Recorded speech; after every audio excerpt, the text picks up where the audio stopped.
(3월 20일) 사순절 특별 새벽 연합성예에 참여하신 성도 여러분들을 주님의 이름으로 환영하고 축복합니다. 저는 샌디에고 한인연합감리교회를 섬기는 이성현 목사입니다. 오늘 우리가 함께 나눌 말씀은 이사야서 57장 14절로 21절에 있는 말씀입니다. 그가 말하기를 도두고 도두어 길을 수축하여 내 백성의 길에서 거치는 것을 제하여 버리라 하리라.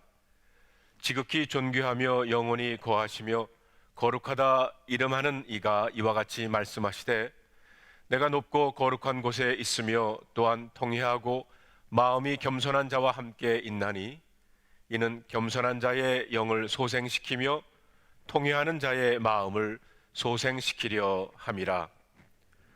내가 영원히 다투지 아니하며 내가 끊임없이 노하지 아니할 것은 내가 지은 그의 영과 혼이 내 앞에서 피곤할까 함이라.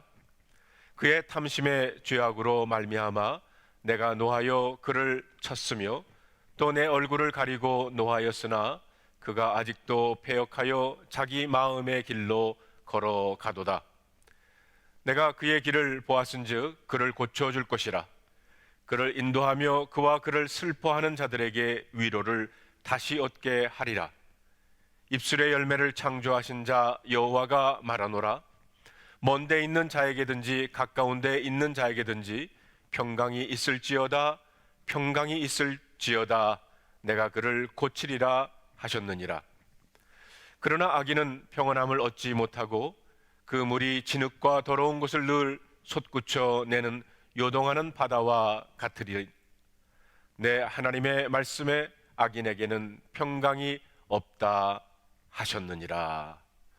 오늘 여러분과 저에게 주시는 하나님의 말씀입니다.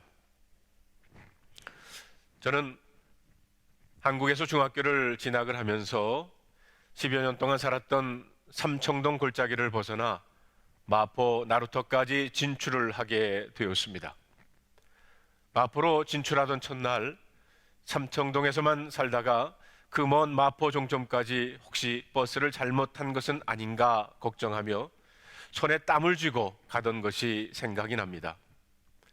삼청동에서 마포를 가려면 30분을 걸어서 청와대를 가로질러 효자동에 오면 135번 일반 버스가 있습니다. 콩나무시루 같은 버스를 타면 남양동으로 한참 돌아서 1시간 넘어야 마포에 도착을 합니다. 그런데 하루는 늦게 일어나 도저히 효자동까지 걸어갈 시간이 없어서 거금을 들여 삼청동에서 104번 좌석버스를 타고 광화문까지 가서 87번 좌석버스로 갈아타면 서대문으로 해서 돌아가지 않고 곧바로 마포로 가게 됩니다. 그런데 처음 타보는 좌석버스였고 갈아타는 것이 무척 걱정이 되었던 것이 지금도 기억이 납니다. 이렇게 우리들은 처음 가보는 길이기에 걱정과 불안해할 때가 있습니다. 아메리칸 주림을 이루기 위해 태평양을 건넜을 때 우리들은 얼마나 불안했습니까? 물론 이곳에 와서 무엇을 해야 할지 알고 오신 분들은 혹은 미국에 먼저 온 친척이 있는 분들은 좀 나을지는 모르지만 무작정 아무런 계획이나 준비 없이 오신 분들은 얼마나 불안하셨나요? 아니, 어떻게 보면 계획을 가지고 온 사람이나 무작정 오신 사람이나 사실 50보 100보입니다. 계획이 있었지만 제대로 이루어지지 않는 경우도 있고, 무엇보다 새로운 문화 속에서 잘 통하지도 않는 언어로 살아야 하는 것이 더 큰 스트레스가 되기도 했습니다.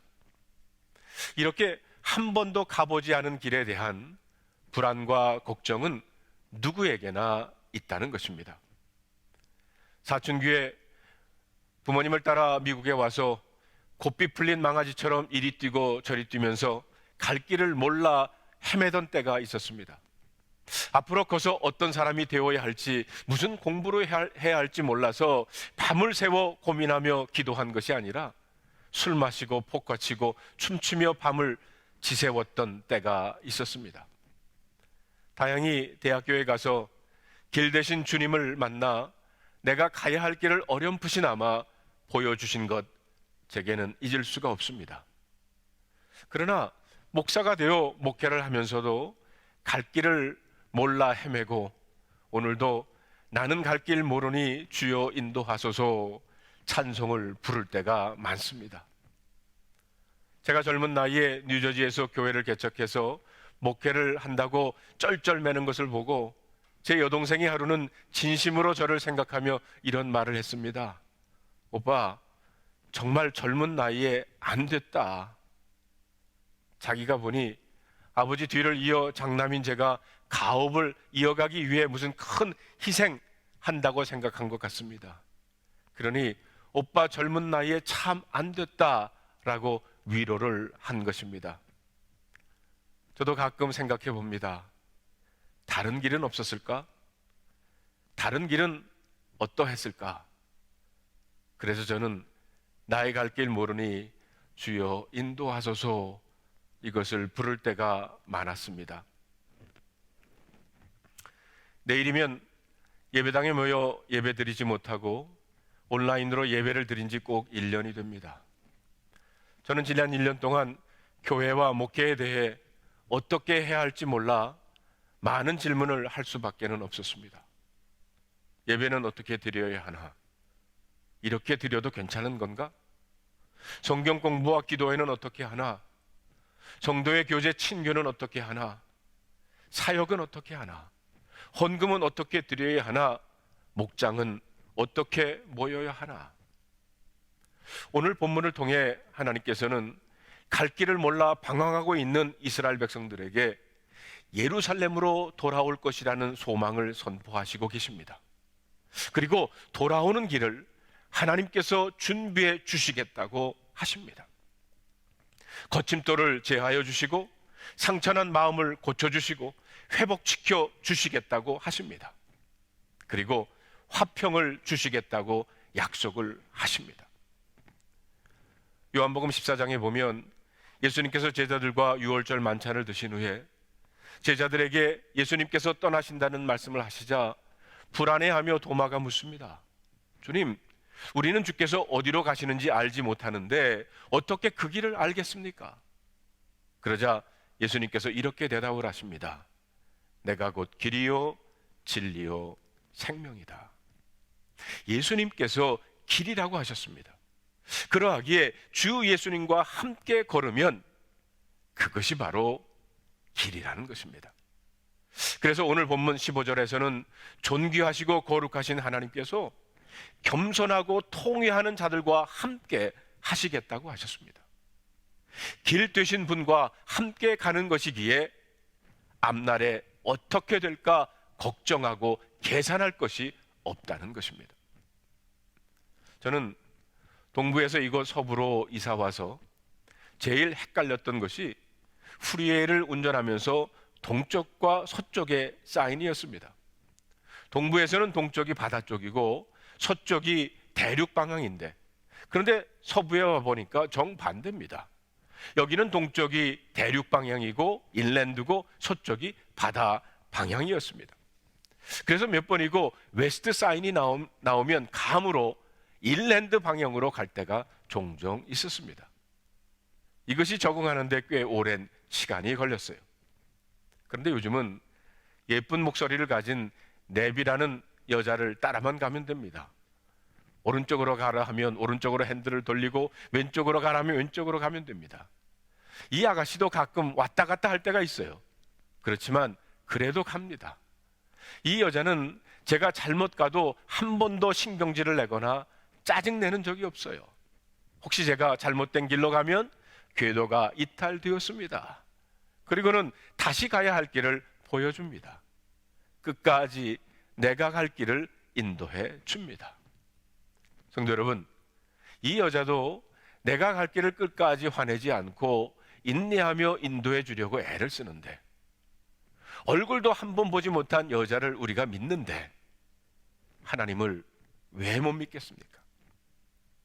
지난 저희 삶 가운데 길을 잃고 헤매거나 갈림길에서 어느 길을 택해야 하나 고민하고 있을 때마다 하나님께서는 사람을 통해 혹은 사건을 통해 말씀을 통해서 제게 갈 길을 보여주셨습니다.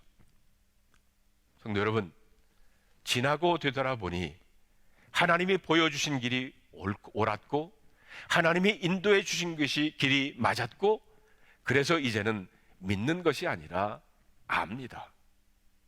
길을 아는 것이 아니라 예수님을 쫓아가면 옳다는 것을 우리는 압니다.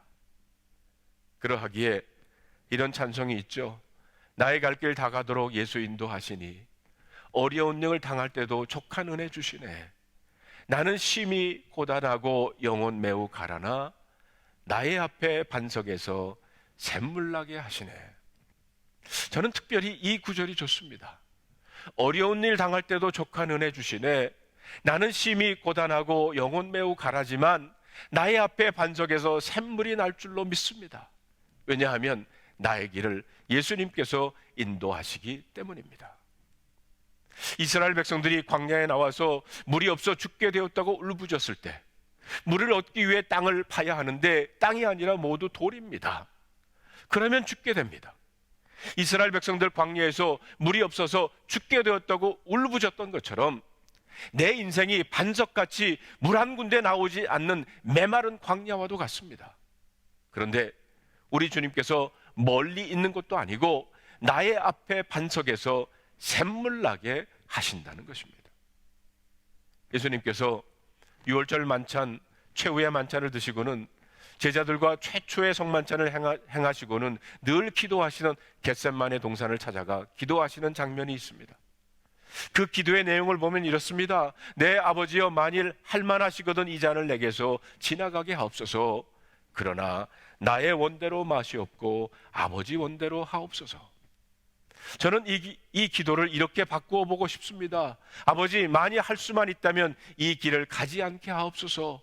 그러나 아버지의 뜻이라면 제가 이 길을 가겠습니다. 그리고 예수님께서는 십자가를 지시기 위해 예루살렘 성으로 들어가는 길을 택하셨던 겁니다. 주님은 그 길의 끝에 어떤 것이 그를 기다리고 있는 줄 아셨습니다. 그러나 주님은 순종하는 믿음을 가지고 그 길을 택하셨습니다. 예수님은 하나님께서 그와 함께 하실 줄로 믿었습니다. 그 길이 당장 고통과 실패의 길 같았지만 결국은 하나님께 행복과 승리를 주실 줄로 믿었습니다. 주일학교에 다니는 2명의 어린 소녀가 있었답니다. 주일학교 선생님으로부터 예수님의 십자가의 이야기를 듣고 있었어요. 한 소녀가 그 이야기를 자세히 들으면서 두려워 떨기를 시작합니다. 십자가의 장면이 눈에 선명히 드러나면서 소녀는 두려워 울기를 시작했어요. 그러자 그 옆에 있던 소녀가 친구의 등을 두드리면서 하는 말이, 울지마 메리, 울지마. 이것은 하나님의 이야기야. 하나님의 이야기는 언제나 해피 엔딩이거든. 성도 여러분, 여러분과 제게 일어나고 있는 사건과 일들도 하나님의 이야기 중에 하나일 줄로 믿습니다. 우리가 하나님을 신뢰하고 순종하며 믿을 때 우리 현재의 사건들도 해피 엔딩이 될 줄로 믿습니다. 성도 여러분, 다음 주일은 종려주일입니다. 2000년 전 예수님께서 택하신 길도 예루살렘을 향한 길이었습니다. 그러나 그 길은 인류를 구하기 위한 십자가의 길이었어요. 제대로 된 길을 찾는 것이 가장 중요합니다. 예수님이 바로 그 길이십니다. 천국으로 가는 길은 없습니다. 마찬가지로 이 세상에서 천국 같은 가정을 이루고 천국 백성이 누리는 축복을 누리는 다른 길도 없습니다. 길이요 진리요 생명이신 예수 그리스도 한 분이십니다. 죄인을 위해서 십자가에서 고난당하시고 죽으사 우리의 죄를 대속하신 예수 그리스도 뿐이십니다. 성도 여러분, 오늘은 춘분, 봄이 시작되는 날을 맞이하면서 정호성 씨의 봄길이라는 시를 함께 나누고 싶습니다. 길이 끝나는 곳에서도 길이 있다. 길이 끝나는 곳에서도 길이 되는 사람이 있다. 스스로 봄길이 되어 끝없이 걸어가는 사람이 있다. 강물이 흐르다가 멈추고 새들은 날아가 돌아오지 않고 하늘과 땅 사이의 모든 꽃잎은 흩어져도 보라, 사랑이 끝나는 곳에서도 사랑으로 남아있는 사람이 있다. 스스로 사랑이 되어 한없이 봄길을 걸어가고 있는 사람이 있다. 길이 끝나는 곳에서도 길이 되는 사람, 스스로 사랑이 되어 봄길을 걸어가고 있는 사람이 있다는 것입니다. 성도 여러분, 인류를 구원하시기 위해서 십자가의 길을 선택하신 길 되신 예수님이십니다. 코로나 팬데믹으로 앞길이 잘 보이지 않는 우리들을 그분께서 인도해 주시고 결국 불안한 우리들의 마음속에 평강이 임할지어다. 평강이 임할지어다. 오늘 저와 여러분에게 들려주시는 주님의 음성을 귀 기울여 들어보시기를 바랍니다.